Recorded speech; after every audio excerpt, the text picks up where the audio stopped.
সেই বহুদিন আগেকার কথা, আমরা যখন ছোট ছিলাম তখন এই শাক আলুগুলো বস্তায় করে বিক্রি করতে আসতো।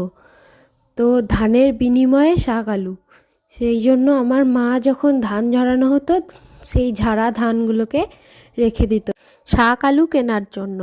দিয়ে যখন পাড়া দিয়ে বিক্রি করতে আসতো ওই ধানগুলোকে দিয়ে শাক আলু কিনতো। তো সেই শাক আলুই আজকে আমি মাখা বানাবো।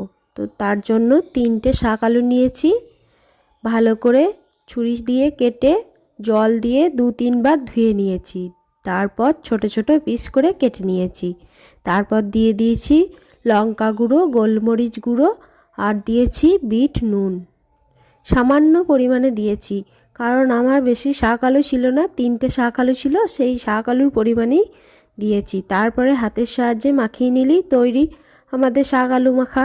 দেখি জিভে জল আসছে।